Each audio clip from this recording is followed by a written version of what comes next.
This is the Skeptic Squared podcast. A safe place to make light of sacred things. My name is Matt. And I'm Corinne. And in this program, we will be discussing current events related to religion, atheism, and skepticism. Our goal is not to insult believers, Although that will probably happen from time to time. but rather to share our point of view on these topics in a way which will benefit and entertain others. Or maybe we just want to stroke our own egos. You decide.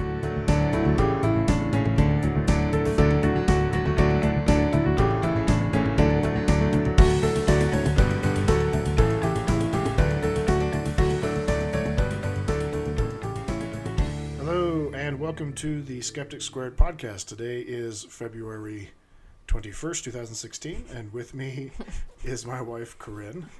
I didn't come up with an adjective beforehand. You don't usually come up with it beforehand. It's always I guess right on the true. fly. Yeah. It's okay. So, yeah, just wife. Just Just today. wife today. Thank goodness. Yeah. How are you doing, Corinne? I'm fine. I'm tired. Yeah? Yeah, Busy weekend? sure. Yesterday was rather strenuous for both of us, physically. A lot of moving heavy boxes and all that. Yep. But we don't have to talk about that, though. Nope. That's probably rather boring for most people. Yep. All right, so we got a whole bunch of stuff to talk about.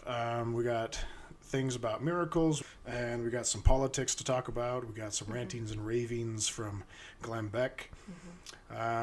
To start with, I think it would be good to start with the big news here in Utah. Okay. I mean, we seem to talk about Utah a lot, but we do live in Utah. It's the only thing we're really familiar with. Right. So the big news for the last week or so, it seems, is that there were a couple of Mormon senators in Utah who were trying to pass a bill for the state of Utah that would classify crimes against LGBT people as hate crimes. Okay. It wasn't just LGBT people, though. No, but that was the part that people were so upset about. Right. That caused the hoopla, right? Yeah. And so, in response to this bill, this hate crimes bill, that would have harsher penalties for people that commit crimes, hate crimes against LGBTs, the Mormon Church issued a statement. Okay, so to give some context, last year, I think it was last year, right? The Mormon Church was super proud about another bill that was passed that awarded some rights that I thought that the LGBT people had already won, where they couldn't be discriminated. Not in Utah. Yeah, where they couldn't be discriminated against in housing and employment. A fight that's been won in many other states, apparently not in Utah. Until last year.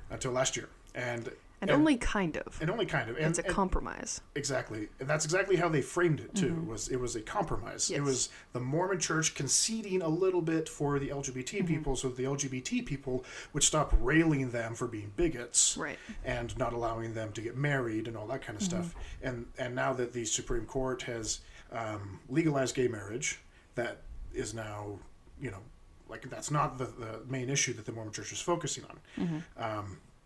So this hate crimes bill comes up, and the Mormon Church says, essentially, that the bill that was passed last year is perfect. Right. It needs no improvements. Right. Okay. And I have an article. Or I think what I found, it said the time is not right for improvements. Yeah, but they don't actually say what an improvement might be. Right. So here's the actual statement. This is from KUTV.com, which is a local news organization here in Salt Lake. Are they one of the ones that are owned by the LDS Church, or is that KSL? I think they both are, Are but they I'm both? not 100% sure. It's really hard to tell. It's really muddy here in Utah. It seems like just about Even everybody... if it's not owned by the LDS Church, it is in some way dominated by the LDS Church because everyone basically is LDS. Right. A lot of their the only real exception decisions to that are is influenced by that. Yeah, the only real exception to that might be the Salt Lake Tribune. Yeah, that one's not owned by the LDS Church, which is why my parents stopped subscribing to it a couple years ago. Yep. That's fun. So here's what the church's official statement on the hate crimes bill is. They said the Utah legislature achieved something extraordinary last year in arriving at legislation that protected both religious liberty rights and LGBT rights. They go on. Interests from both ends of the political spectrum are attempting to alter that balance. We believe that the careful balance achieved through being fair to all should be maintained. So, in their eyes, that bill, which only focused on the rights to not be discriminated against in terms of housing and employment, is what they consider to be balanced and fair. Right. No other rights for LGBT people need be considered, according to the Mormon Church. Well, at least according to this statement. You know, I mean, is that more or less what you got out of that, or? Yeah, more or less. I mean, it's that bill gave them, like, they couldn't be discriminated against in housing and in employment, but religious people could still hold on to their, like, they could still basically discriminate. Like, that's more or less what the compromise was, right? Right. And, well, I think what they really focused on with that bill was leaving wiggle room for church businesses and universities like Brigham BYU, Young. like Brigham Young University, to be able to have their, their clauses that say that they can't, or that, employees of their university have to be in straight marriages and that kind of stuff. They can't be gay. So, like, that was, I guess, their version of balance, not forcing the LDS Church or its, university to start hiring gay people. Right. Which would be just, the end of the world, obviously. Or expelling students for coming out as gay. Or expelling them for acting on it. Or not allowing them to live anywhere in Provo for being gay. Right, which, I mean, I personally am not aware of any stories along those lines, but it would not surprise me at all. No, there was one a couple years ago. We talked about it. The kid at BYU who left the church and was gay and had to leave his job and his housing and all that kind of stuff. Yeah, we talked about that. Yeah. But it always seems to be brushed under the rug. Like, you just don't hear about these kinds of stories very often. At least I don't. And it seems like I would hear about that kind of stuff more, considering that I keep track on, things like Reddit and various blogs and stuff like that, which kind of leads me to think that maybe a lot of these things are just not like they're underrepresented. Like, people just don't want to talk about it. Right. Or they avoid it or suppress it, that kind of thing. Until they're out of the church. Right. Or out of the school or whatever. Right, because talking about it while it's going on will just make it harder for them to stay. Which for a lot of people at the outset of something like that, they want to stay. Anyway, so one of these senators, Senator Urquhart, I think is how you pronounce it. Yeah, from St. George. He's one of the guys that's been pushing for the bill. He issued a rather poignant comment, and I had to do some digging to find the full comment. And he's Mormon. Keep that in mind. Keep that in mind. So you'll find little bits and pieces of this comment from various news organizations and whatnot. This is one that I found. Somebody linked to it on Reddit.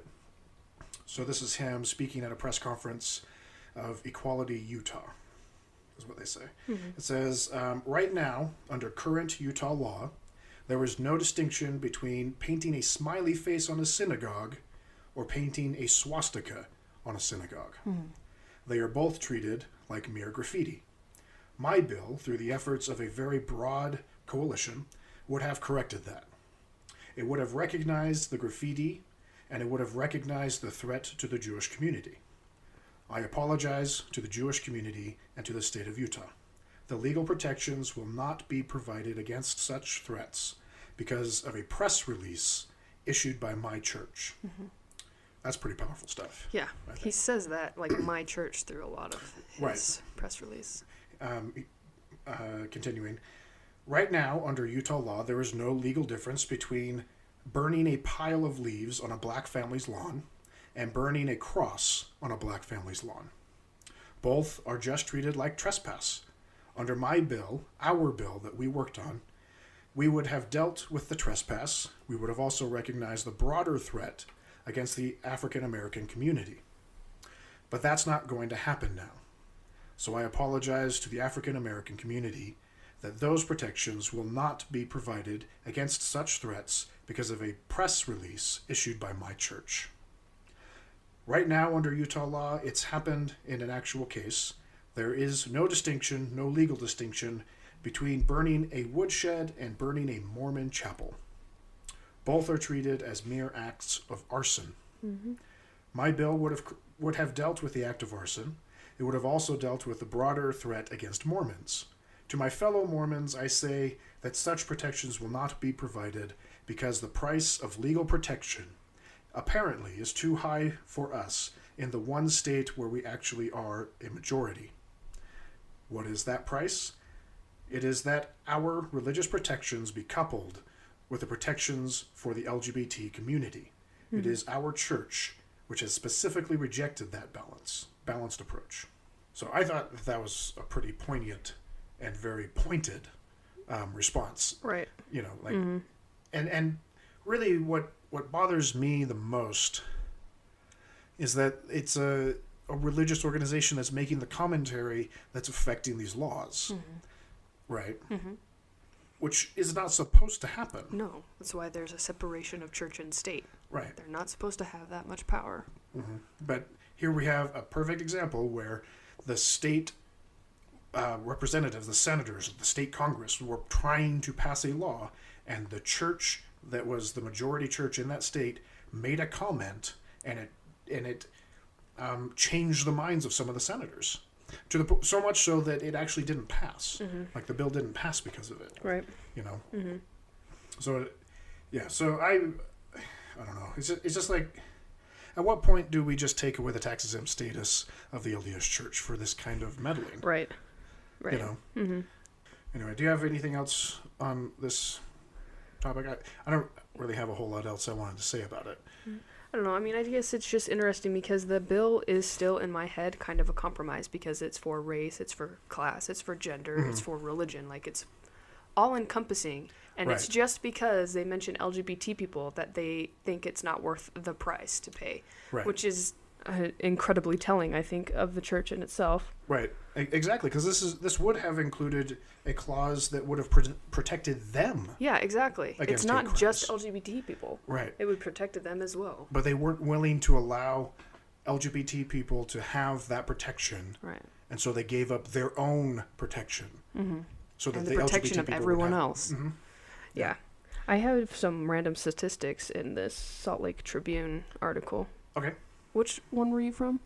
I have the KUTV one. KUTV one. Okay. Which I think had some statistics at the bottom, but you can read yours too. They're probably the same. They're probably pretty close to the same. Anyway, the Tribune just has a paragraph where it goes over how many hate crimes have been reported in Utah since the early 1990s. And it said, of those, 49% of victims were targeted for their race, 20% for religion, 17% for ethnicity, 14% for sexual orientation, and 1% because of disabilities. Mm-hmm. And let me get to the next page. It said that none of those resulted in any prosecutions. So right, because there isn't a bill or a law, exactly, that will allow for these people to be prosecuted for specifically targeting certain people. Mm-hmm. And it's just interesting. Reasons, and it's just interesting too because the second highest statistic is religion. Mm-hmm. You know, it's above sexual orientation. Yeah, it's like it's offering you more protection. Mm-hmm. I don't know. Yeah, I don't know. I did actually remember just now a hate crime example. Mm-hmm. When I was getting into the music scene here locally, we did a fundraiser to raise money for a kid up in Salt Lake who had been attacked. He, from what I recall, this was a couple years ago. From what I recall, he came out of a club or a bar or something like that downtown, and somebody spotted him and started like harassing him and yelling slurs at him and that kind of stuff, and it resulted in him being beaten up like pretty bad, and one of the guys that attacked him curb stomped him which is just I don't know. Let's not go into it. Right. It's if you don't know what curb stomping is, don't Google it. No, especially not images. Yeah, it's pretty awful. So I mean, Utah is not immune to this. Like people say that this is a safe state. There's a low crime rate. The issue of LGBT people being harassed or being targeted for crimes isn't really a problem in Utah. And maybe there's some truth to it where it's not as big of an issue as in other areas. Maybe that's true, but that doesn't mean that we shouldn't have comparable laws that they have in other states, to protect people, because other states do have these types of hate crime laws, Anyway. Yep. It's just interesting, too, because this comes right after the church basically shut down the marijuana bill, too. Oh, yeah. I forgot about the marijuana bill.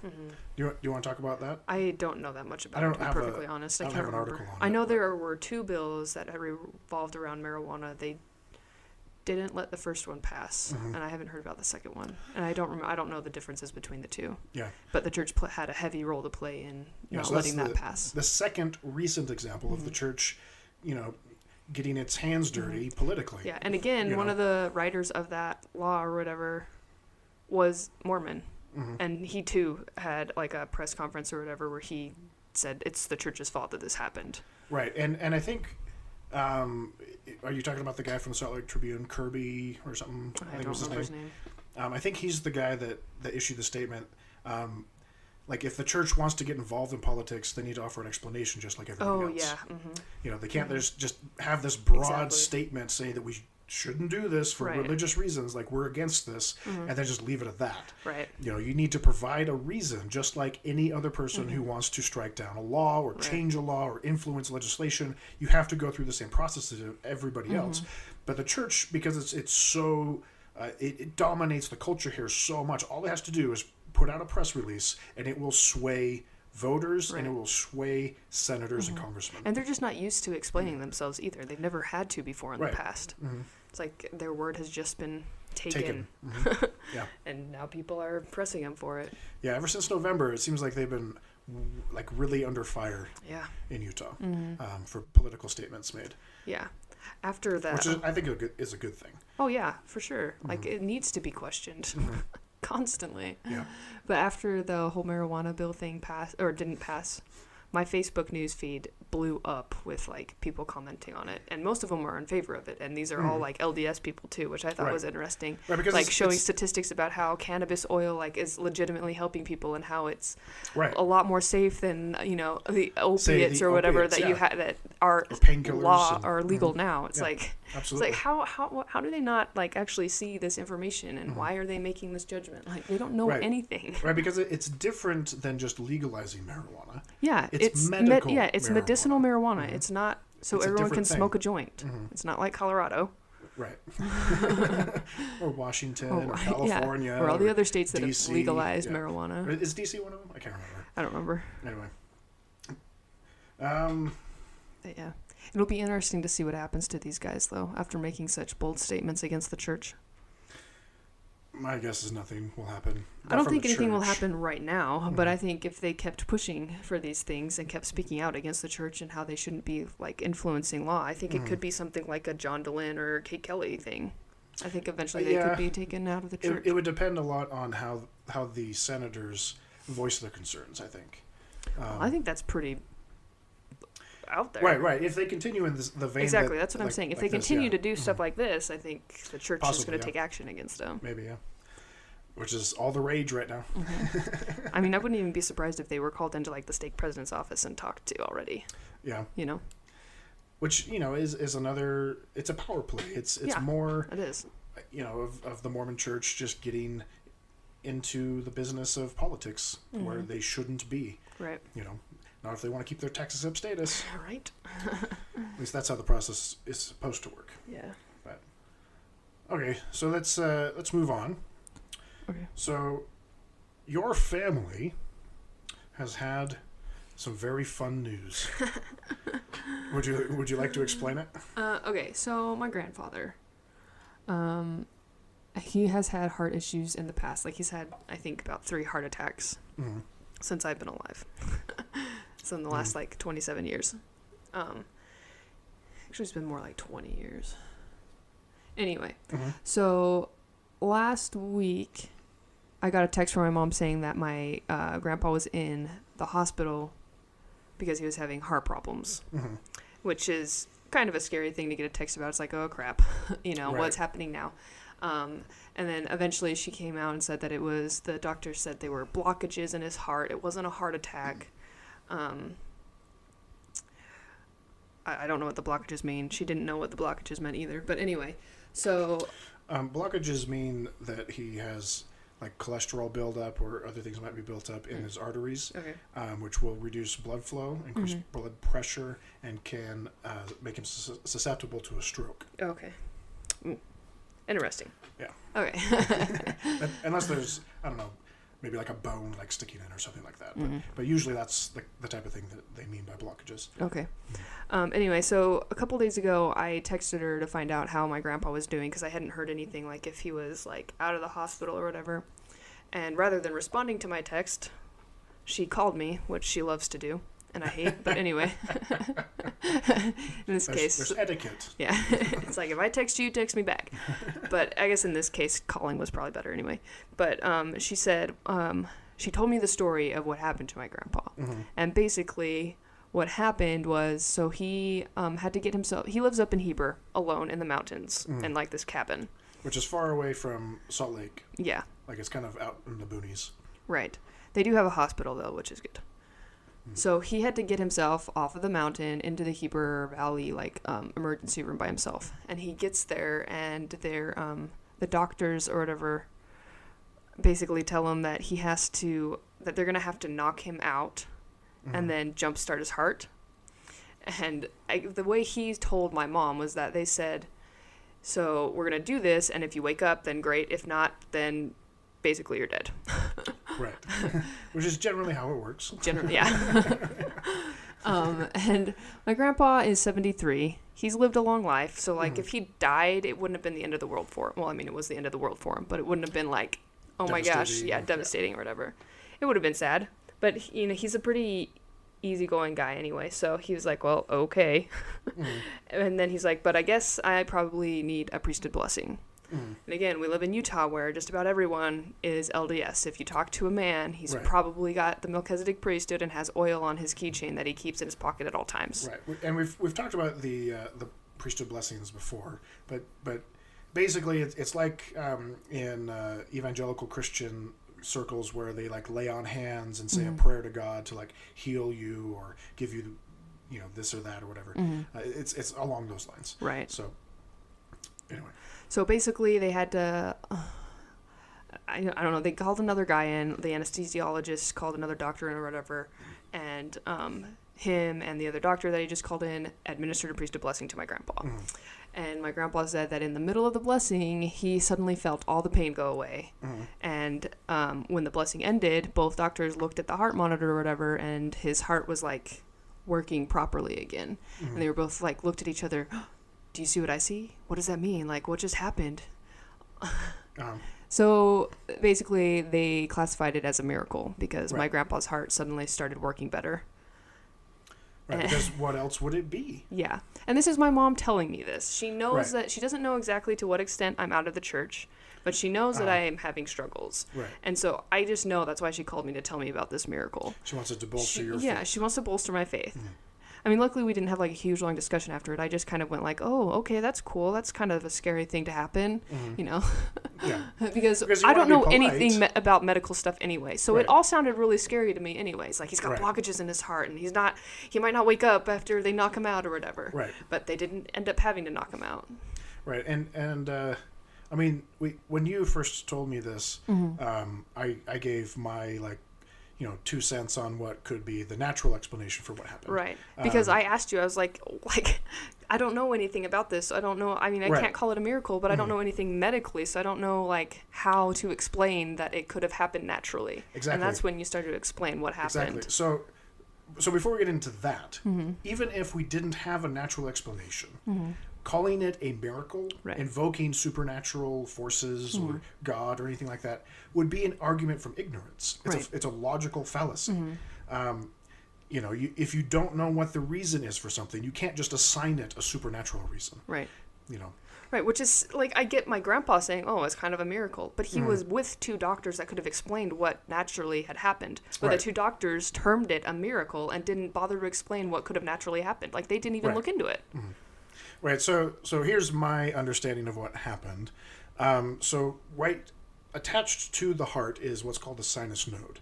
It's a little gland kind of thing that it issues an electrical pulse very consistently, rhythmically, right? And it sets the heart rate of the heart. And it's the natural pacemaker. Okay. So when a person like your grandfather goes in, has heart troubles, they have an irregular heart pattern, and they decide that he needs a pacemaker, they replace the sinus node with a little mechanical device that sets the electrical pulses that makes the heart contract consistently and have a regular heartbeat again. And this is something that's influenced by chemicals in the brain and stuff like that, but it's mostly done by the little sinus node. So with a defibrillator, the AED, right, you have an electrical charge that kind of jump starts the sinus node. And that, in a lot of cases, if you have an irregular heartbeat, then it will kind of set it back on track. It's like rebooting a computer, kind of like that idea. Okay. And then that will, for a lot of people, will get the heart going normally again. But in some cases, it doesn't. Okay. And that, to me, sounds like what they were talking about. Right. It's like, we're going to try to jumpstart your heart again. We're going to try to get that sinus node back on track so that you have a regular heartbeat again. Yeah. And if you don't, well, then you might die. Yeah.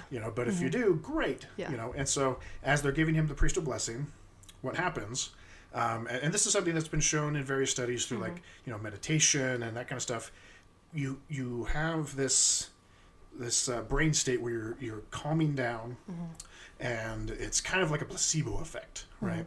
Somebody is doing something that you think in your mind is going to help you calm down. Right. And then your mind just starts calming down a little bit. If this is something that you really genuinely believe in, it can happen like that. Right. And it's easy to explain through placebo effect, through natural processes, Right. through like all of that kind of stuff. And your grandpa still had to have a pacemaker put in. Yeah. It didn't fix the problem. No, it just made it so he didn't die in that moment. Right. It made it so they didn't have to put him under and jumpstart his heart. Right. He just calmed down enough that it was able to restart itself, basically. Yeah. So this story actually reminds me of an incident that happened on my mission in Bulgaria. We had so one of the things that the missionaries do in smaller branches, so a branch is like a ward, it's just a really small ward, usually under 100 people kind of thing. And this particular branch, I think, had probably about 50 members regularly. Okay. And we would do things like family home evening, and we would have different activities throughout the week. We had English classes, like all that kind of stuff. And I think this was after or during an FHE group, family home evening group. Okay. And we had a gentleman who had epilepsy. I believe his name was Pepe. Okay. And he was like 30-something years old, tall, thin. He was kind of skittish a little bit, a little jittery, but he was super nice. Like all of his quirkiness stemmed from the fact that he was epileptic. You know? But one of the things that happens with epilepsy is that you are prone to seizures. Okay? Yep. Now, missionaries come out into the mission field at the age of, well, now it's like 18, 19 years old. And, so most of them are about 20, 21 when this incident happened. And, they don't have any medical training. They don't have any real, like, college-level science training. Most people don't know that much about first aid, except for what they get in, like, Boy Scouts, that kind of stuff. And so, like, for me, this was, I think, my first real experience with a seizure. He dropped down to the floor, started shaking, And, we all like surrounded him, right? Like what do we do? And one of the missionaries suggested that we give him a blessing, because that's immediately where the missionary mind goes. It's like, oh my gosh, we have a real problem. We better call God. Right. We can't call 911 because we don't know if Bulgaria has a 911, so better call God. Right. Better call God. It's like better call Saul. Better call Saul. Better call God. Yeah. So this missionary, puts his hands on Pepe's head, gives him a blessing, says like, God's going to heal you. You're going to come out of this okay. Like you're not going to lose your life and blah, blah, blah. All that kind of stuff, right? And, within a minute or two of this blessing, seizure stopped and Pepe opened his eyes. He was kind of groggy a little bit, stood up. He was very apologetic, so sorry to disrupt the evening.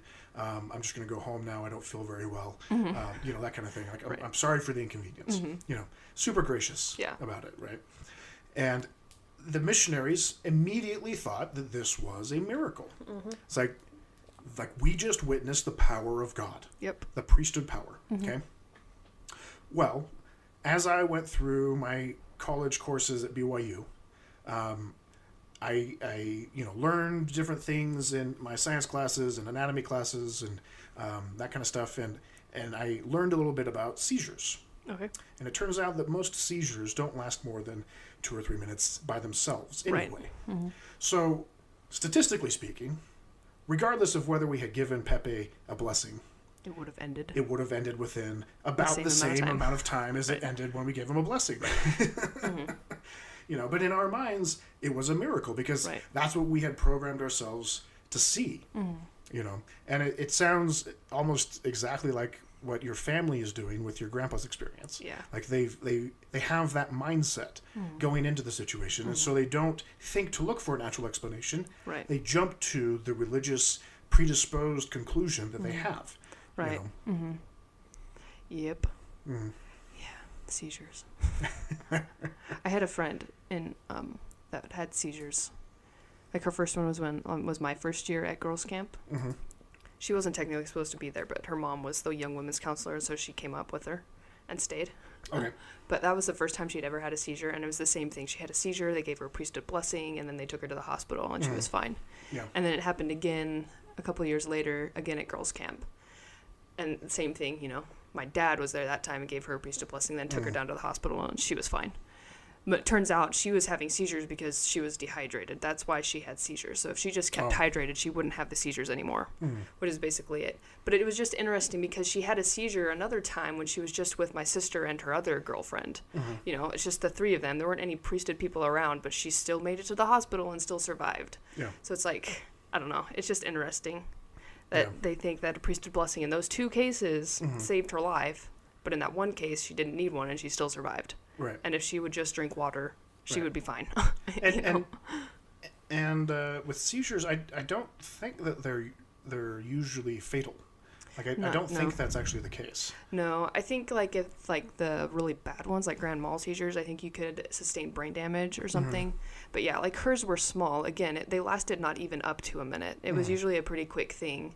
And she was usually pretty groggy afterwards. She usually couldn't come back for a day or two, and then she was fine. And it's everyone just made sure she drank a lot of water. But yeah, it's not like she's going to die from it. Right. Yeah. It just can be debilitating in some other ways. Maybe she can't drive, but she can. So yeah, it's just interesting. Yeah, and it reminds me of a thing that we've mentioned before. This is an example that we. Was given by Russell Glasser from the Atheist Experience, where he said and that nonprofits and nonprofits, both very good programs, where he says that his dad says that he has a headache and so he takes an aspirin and says a prayer and then his headache goes away. Therefore, prayer works. Right. And his response, Russell Glasser's response is, "Well, how do you know that the prayer did anything? Because aspirin can relieve a headache all by itself. What is it that the aspirin or the prayer actually did. And it's the same kind of thing. When you're defibrillating a heart, or when you're using a mental mechanism that can cause a placebo effect to calm somebody down and lower their heart rate, like or with Pepe, like the seizure just kind of naturally ends after a couple of minutes. How do you know that any of the supernatural stuff or any of the prayers or the blessings that you do have any kind of effect whatsoever? Right. Right. So that leads me into this other thing that I found. I think it was last week, maybe 2 weeks ago. Okay. There was a crash on I-15, where a woman driving like a mid-size SUV or whatever, like lost control of the car or something, and it rolled over quite a few times, and it ejected her out of the car. And I think it also ejected her daughter out of the car. But the story focuses on the lady. Okay. So she like flew across like the road, like landed on the other side or something, across the median or something like that. And obviously traffic stop, people get out to see like if she's okay, call 911 or whatever. And this one guy gets out and is part of the whole thing, and then gives her a priesthood blessing. And then she's taken to the hospital, and they find out that she has no like real like, she doesn't have any head damage, she didn't break her neck, she doesn't have a broken back, like she doesn't have any traumatic injuries. It's just she's really cut up and bloody. Right. And so she's susceptible to infection. Yeah. But like the way the article is phrased makes it sound like because this man gave her a priesthood blessing, that her neck or whatever other injuries that could have been life-threatening, like were healed or something like that. Right. And like they even say it's like even the doctors can't explain why she didn't break her neck. It's like, well, she landed lucky. Like she was just really lucky in this case. Like that, anytime you're thrown from a vehicle, that doesn't automatically mean that you are going to sustain a life-threatening injury. There are cases where people have jumped out of airplanes, skydived, right? And their parachutes, both parachutes don't work. Open. And they just go limp. They're like, well, I guess I'm gonna die. Just why fight it? So they just go limp, and then they hit the ground, and they bounce really high if they land on their chest and like break all their ribs or break all their other bones or whatever. But they survive. It's like, and this happens. Okay, it's like wow. It's like. But your inclination would be that they would just die instantly on impact. Right, you'd be splattered. But the fact that they just kind of went limp allowed them to have enough flexibility that they didn't have, as severe injuries. Interesting. So this isn't like a strange phenomenon. Right. I haven't heard anything else about her. I mean, she did go to the hospital. But the other interesting thing was that they mentioned her daughter being ejected from the car too, but they don't say anything about her after her daughter was ejected from the car. So it's like so she could have been like really hurt, or she could have died, but they don't mention her in there at all. So I don't know. It was just interesting. Yeah. I heard about an incident like a couple years ago where a lady saw that she was about to get into a wreck driving, and she just literally gave Jesus the wheel. Oh my gosh, I heard about that. And if I remember correctly, she ended up like causing like the wreck to be even worse than it should have been. Like if she had like tried to maintain control, it would have turned out a lot better. Right. But she just gave Jesus the wheel. Those were her words. Like she gave it to Jesus, and just awful. Yeah, but she survived. But she survived. Yeah. Anyway, this reminds me of another incident that happened. That I heard about from a few different sources. A lot of different atheist blogs were talking about it at the time. But one of my Mormon friends posted this on Facebook, which is really weird because it's actually a Catholic story. It's not a Mormon story. Oh. This is an individual, the person who posted this, somebody who I have gotten into confrontations with about religion on Facebook in very public ways before. Okay. But he posted this article that talked about a car crash where they couldn't get the lady out of the car, and the firefighters had like the jaws of life going, and they were trying to like get it to cut a big enough hole so that they could drag her out and save her from the impending explosion and all that kind of stuff, right? Like painting this big picture. And the woman asks for somebody to come pray with her. Okay. And, at first, like, nobody, steps up to pray with this lady who's stuck in this car. And then this man approaches, dressed up as a Catholic priest, and says, I'll do it. He goes up to her, says a prayer, says a blessing, whatever their ritual is, I don't know exactly. And then, according to the article, he leaves the scene and nobody sees them again. And the jaws of life magically start working properly, and they can get the lady out of the car, and everybody's looking around for this priest. Nobody can find him, and so immediately they assume it's an angel. Right. And so this was like the story that my Mormon friend posted, right? So I did a little bit of digging, and I found some interesting sources, including an interview with the guy, the priest. Explaining what had actually happened. He was, and nobody recognized him. That was a key point. Yeah. Nobody recognized him from the local parish. Okay. Well, he was not from the local parish. He was visiting because the priest that was supposed to give the sermon at Mass that week was sick, and so he was filling in from another city. He was driving in. He saw the incident, so he came in. He volunteered to give this lady a prayer and stayed with her for a few minutes, and then went back to his car and continued driving. And then he saw all these people like assuming that he had been an angel, and he was like, "Now I believe in angels as much as anybody, but we need to, get our stories straight." Right. Yep. And the thing that bothered me, I think, the most about this particular individual posting this on his Facebook page was the fact that he didn't follow up on it. Right. He didn't ever acknowledge the fact that the priest came forward and said that he wasn't an angel. He just left it as a faith-promoting story that bolstered his idea of what an angel can do. Which I find problematic.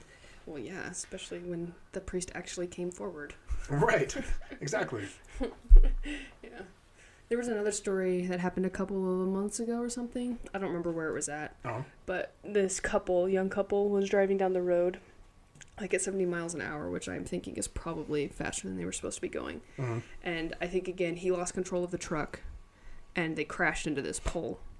But miraculously, they didn't have any, life-threatening injuries. I think the worst that happened was the girl in the passenger seat got, a concussion or something.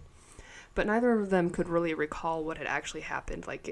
It jarred their memory enough that it was but it slowly started coming back to them, and they went back to the site of the accident and realized it was a lucky crash. They crashed into a pole that happened to go cut right in between them rather than cut one of them in half.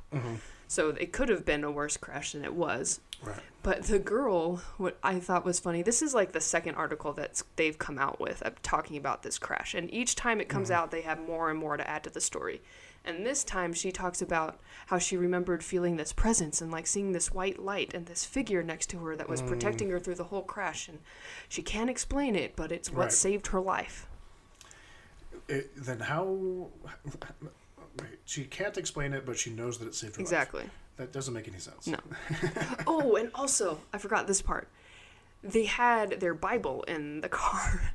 All right. Yeah, and so when they went back and found the Bible had been opened to some verse that talked about, I don't know, a miracle or life, or I don't even remember what the scripture was. Right. But they read this scripture as being a message from this entity or whatever that had saved their lives. Yeah, because, oh my gosh. Obviously, you could find something supporting your religious beliefs by a random page in a Bible. Right. Yeah. But it also reminded me of when at church, were you ever encouraged to when you had a question to just kind of open up the scriptures and read from the page that you landed on, and you would probably find an answer there? I've heard people talk about that, and I remember trying it a few times. But nothing really profound ever happened. Yeah, I had the same experience because it was harped on quite a bit when I was a younger teenager. Yeah. And so I kept trying. It was okay, I need an answer to this, or I need to feel better about this. It's this isn't working. Nothing is coming up, you know? The Nephites are fighting the Lamanites again. Yeah. How am I supposed to draw any sort of moral guidance out of that? Exactly. It's I would find something better related to my problem if I just looked it up in the Bible dictionary than just flipping open to a random page. But, right. So yeah, I don't know. Yeah. Just interesting. Cool. I just realized I say interesting a lot when I don't know what else to say. Oh yeah. So I apologize for that. It's good. We all have those nervous little tics. Okay, so is that about it for miracles? Just Yeah. Every miracle is more or less just an argument from ignorance. Yeah. That's more or less Yeah. our point, right? Right. So you know who Glenn Beck is. Unfortunately, yeah. Yes. And you know who Ted Cruz is. Even more unfortunate. No, Yeah. actually, I don't know. They're both really awful. Yeah. Well, Glenn Beck has recently come out in support for Ted Cruz Yep. and has been kind of going around telling a bunch of people why Ted Cruz is so awesome and that there might be apocalyptic consequences if we don't elect Ted Cruz as the next president. Has Glenn Beck, met Ted Cruz? I would imagine so. Okay. It seems like he's the sort of person that could make that happen if he Yeah, really I guess wanted so. to be done. I mean, I feel like now they're probably, in cahoots together, but... Yeah. So I have a clip from YouTube, of Glenn Beck ranting and raving about how awesome Ted Cruz is and how we need to elect him. So let's just get it started. Please do. I am the guy who talked in 1999. I told the listeners of New York when I was on WABC, I'm telling you, there will be blood and bodies and buildings in the street, and the guy whose signature will be on it will be Osama bin Laden, and it'll happen in the next decade. Nobody listened to me and nobody believed me. In 2006, I started talking about the housing crisis. Nobody listened, nobody wanted to hear it. The crash came in 2008. Nobody wanted to hear about the caliphate. I was mocked and ridiculed. I am telling you right now, this is your last call, America. This is your last call. Let's pause it for a second. Okay. So far, Glenn Beck has given us multiple examples of how he is a modern-day prophet. Yeah, which is ridiculous. Especially with the economic crisis. There were Some pretty big indicators. obvious warning signs that something was going to happen. Yeah. Yeah. It's just kind of funny, especially coming from a Mormon, Yeah. because Mormons are very particular about the idea of prophecy. Right. Quick question. Mm-hmm. So he converted to Mormonism, right? Yes. Do you know what religion he was before he converted? Not specifically. I know it was some flavor of Christian, but I don't know what exactly. Because I feel like this side of Glenn Beck, I feel like is heavily influenced by whatever religion he was outside of Mormonism. I feel like he's created kind of his own brand of Mormonism, and it's heavily influenced by this evangelical type. Yeah, of Christianity. It's become something of a firebrand Mormonism. Yeah, it's really bad. Especially when he starts talking about his prepper type stuff and how he wants to have his own his own bunker, city. his own city. Yeah, separate from. They did an episode on that on the Document evil Debate. Obama administration and all that. Yeah, everybody's just running around with guns. Well, I think he actually bought up land in Texas. I wouldn't doubt it. Pretty close to wherever Document Debate is at. Dallas, I think. Yeah, it was really close to where they were at, and they were freaking out about it. It was pretty funny. That is pretty good. Okay, so Glenn Beck is a prophet. And crazy. And crazy. Not really a prophet. Right. I'm here not as somebody to endorse Ted Cruz, even though I have. I'm not here as a guy you listen to on the radio. Yeah, you are. I'm here as a citizen. Okay.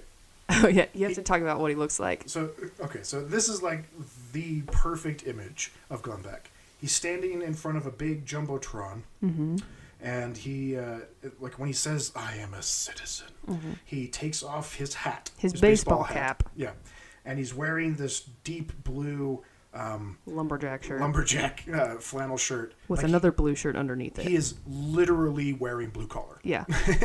Which is a huge departure from what he usually looks like on his show. Right, where he looks very, very ritzy. Exactly. He's usually wearing some kind of sweater or a button-up.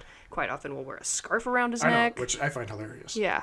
And now he's wearing a baseball hat and a button-down lumberjack shirt. Yep. Okay. It's pandering. Yep.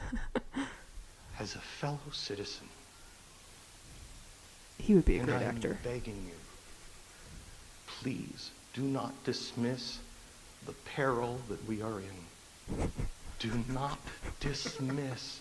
Fall to your knees and pray to God to reveal to you what the hour is. It's code. Ask the dear Lord, our dear Lord, to show you who the man is that has the integrity, who has the connection, who will fall to his knees at the resolute desk, who before he asks doesn't think of a poll, but looks to the Constitution and the Holy Scriptures. Our Bible and the Constitution both come from God. They are both sacred scriptures. Oh my gosh. Again, he's a Mormon. Yeah.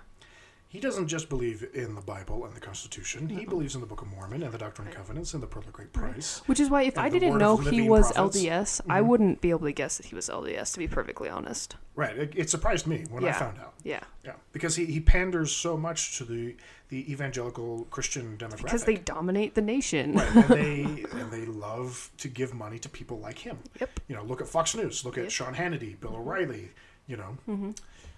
Sarah Palin. Okay. I know there is a God. How? And those who worship the God of Abraham, Isaac, and Jacob must begin to stand together, shoulder to shoulder, for the rights and the responsibilities that we have been given. I know there is a God. I testify to you that I see a storm. There's the testimony. Yeah. There's the Mormon lingo. Yeah. I What's testify. interesting is that he makes it sound like the religious right haven't been standing together or haven't been doing their part and like, you know, whatever. I can't think of the word I'm thinking. But he's talking to people that, you know, that are on his side. Like Right, this he's type preaching of to the choir. speech would make more sense in like a democratic setting where he's like, you've got Trying to to chastise. Yeah, you know, I don't know. It's just weird. It's like Yeah.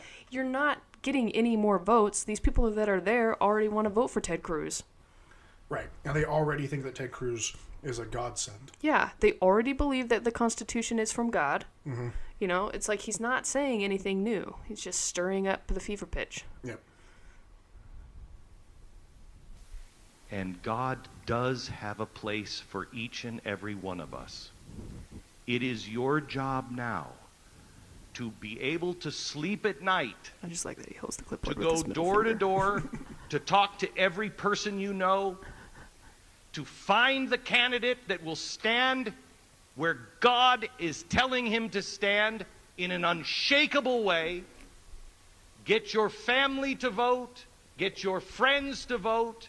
You cannot stand on the sideline. It is not enough for you just to go out and vote. You must be an evangelist for the Constitution of the United States. This Remember yesterday when I showed you that clip of Triumph, the insult comic dog, Yep. who has been he's been stalking Ted Cruz on the road, like he has So his own funny. bus and everything, Yeah. following him around.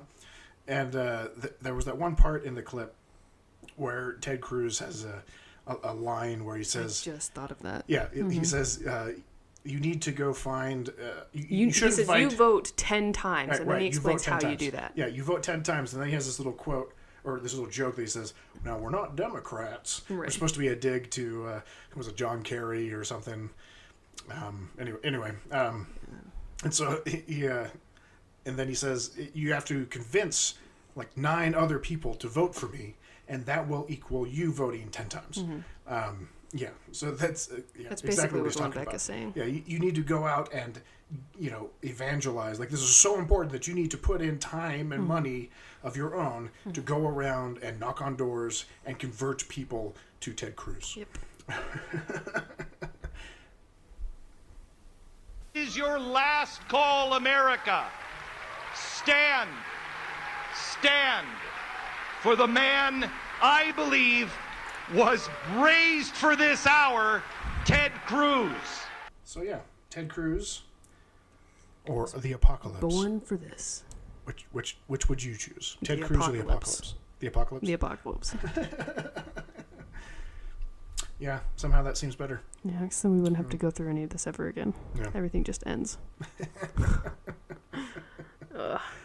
So, I just had this thought. I would hate to be in the same Sunday school class as Glenn Beck.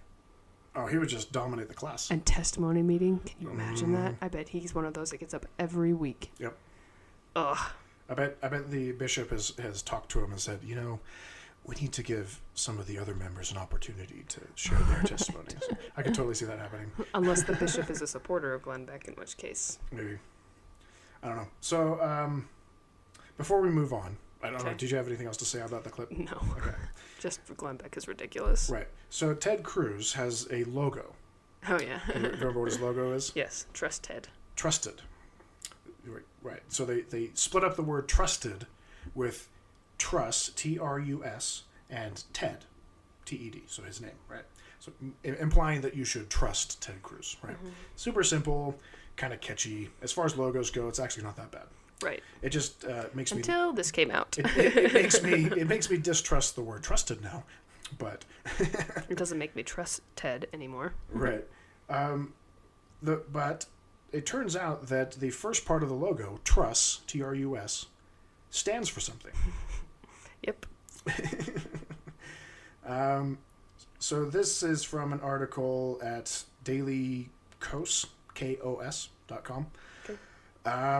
And the title is Ted Cruz's logo hilariously appropriate. Okay. So Trus, as it turns out, has an actual meaning. It's an acronym for something. It's an acronym. So here is what the acronym TRUS stands for. A transrectal ultrasound is an ultrasound technique that is used to view a man's prostate and surrounding tissues.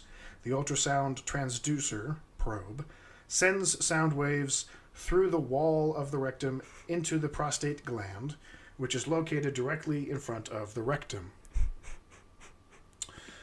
And then they add, this is the commentary from the article. Mm-hmm. Yep, that's the very top Google result. Basically, it's an anal probe. So, yes. So, Ted is an anal probe. Yes, Trust Ted. Anal probe Ted. Anal probe Ted. It's even better. Yeah. All right. What else you got? So, I just found this little article in the LDS Ensign called Mormon's Miraculous Book. Just from the title, you can pretty much guess that it's going to be about the Book of Mormon. Right. It is written by a John L. Sorensen, who is Professor Emeritus of Anthropology at Brigham Young University. Sounds prestigious. What does Professor Emeritus mean? It means they're retired. Okay, that's what I thought. Yeah. Just wanted to make sure. Okay, anyway, so basically, I read this really fast, like skimmed it, because I was not as prepared as I should have been for this. But from just reading through it really quick, basically he's talking about why, like, what the limitations on Mormon's work were. So Mormon is the guy that compiled the Book of Mormon, that put it all together after everyone had written their own books. Right. So the idea is that the Book of Mormon is a history book from about 600 BC to 421 AD, and the various people have had the responsibility of being the historian of the civilization, and they would write things down on plates, and so they had different sets of plates. And Mormon took all the different sets of plates and compiled or abridged them into, he took the main points and created one book, which is now apparently the Book of Mormon. Right. So he explains that this project that Mormon undertook started at the last location where the Nephites camped before they finally gathered to the land of Cumorah. And he goes into how the conditions that the Nephites were living in would have been nothing but harsh. That they were refugees that didn't have certain sources for food and clothing and shelter, and that Mormon started writing this or putting it together in a 4-year period of prep before the final battle agreed to by the Lamanite commander. So the The abridged history was completed and the archive was buried in the Hill Cumorah well before the final conflict. Okay, so he lists off 5 limitations on Mormon's work. Okay. So he says, consider some of the limitations Mormon faced in realizing his aim. So the first one is the size of his new record would have to be severely restricted. The book had to be portable enough that Moroni could carry it to a safe location. Okay. The second one is the physical product must be prepared to endure for centuries. Okay. 3, of the possible writing systems Mormon could use, only one was concise enough to fit in the book. The fourth one is the narrative had to be of practical length, faithful to the facts of history and the records he was summarizing, and phrased in a manner he considered appropriate. 5, the work schedule was short. Mormon had little more than 3 years to do all of the compiling and writing of over 600 years of history. He may not have had time even to read through all the archival records in his hands, and there surely would be no time for stylistic fine-tuning or re-editing.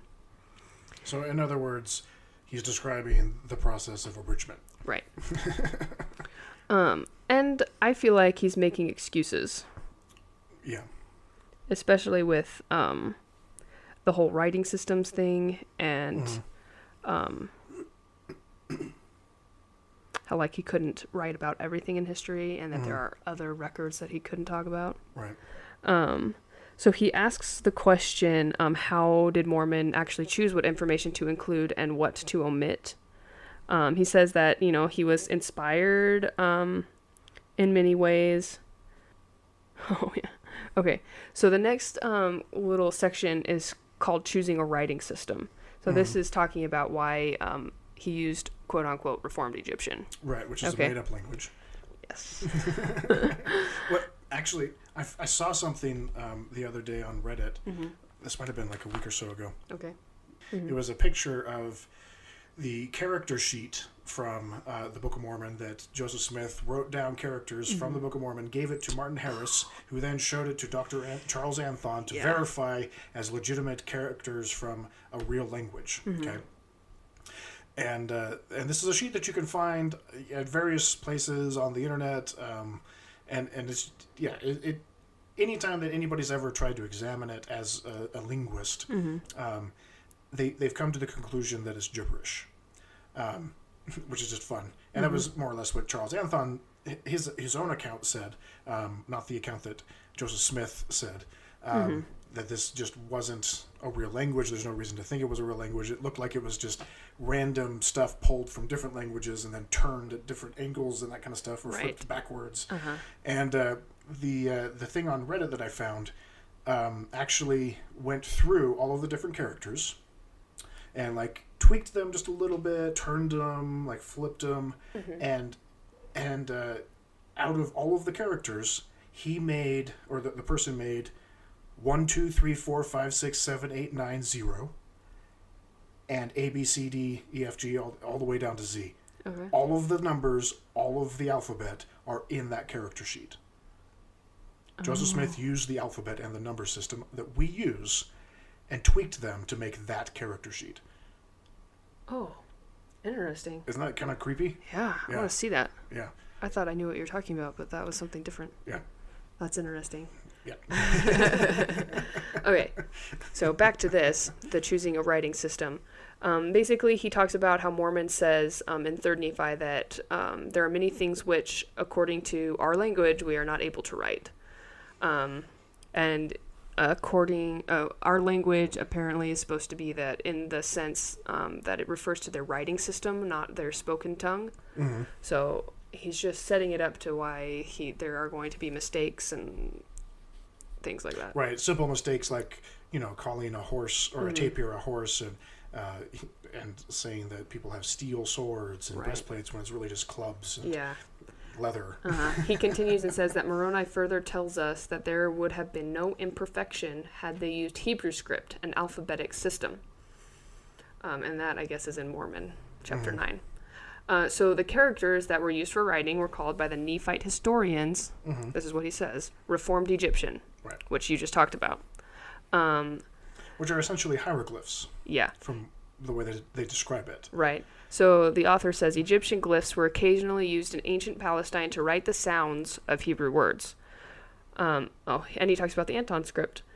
From the sample of characters in the Anton transcript, which purports to be a copy of characters from the plates Joseph Smith translated, it is apparent that they were not modeled directly on the Egyptian writing in everyday use in Lehi's time. They look more like signs of hieratic Egyptian, an older parallel sign system still used by the Egyptians when they employed brush and ink instead of engraving on stone. I wonder where he's getting that from. Because, again, every non-Mormon scholar that's looked at that transcript has come to the same conclusion that it's nonsense. Right. I just think this is interesting because it's in the Ensign. Yeah. Let's see. So he says the hieratic system, I'm not sure I'm saying that right, was more concise than the alphabetic Hebrew script, but also more ambiguous, because a large majority of the characters represented whole complex morphemes or words, today called logograms, rather than sounds spelled out to form words as in an alphabet. So the meaning of each of those had to be memorized, which is why this ambiguity may have been part of the problem of the placing of our words, quote unquote, spoken of by Moroni. That's just absolute nonsense, especially when you consider the fact that just a couple months ago, the Ensign had an article clarifying the process through which Joseph Smith allegedly translated the Book of Mormon, where he put a seer stone inside of a hat and looked at it, and it displayed literally glowing words. Exactly. Word for word. Yeah. It was God doing the translating, not Joseph. Not Joseph. Right? And it would show him each word individually, and if he got it wrong... In English. And if he got it wrong... It wouldn't move on to the next word. Right. Okay? That is completely in contradiction to what that article is saying. Yep. He continues with his imperfections. So he says, an additional cause of, quote, imperfections could have been that since hieratic Egyptian was mainly used to write cursively, its use to engrave a record on metal plates could mean that minor slips of an engraver's hand without an effective eraser at hand to make corrections could result in misreading the characters. Two things. One, that's absolutely absurd. Because if it's really a cursive style of writing, you wouldn't use it to engrave. Exactly. This would not have been effective. And again, not a problem for God. Right. Yeah.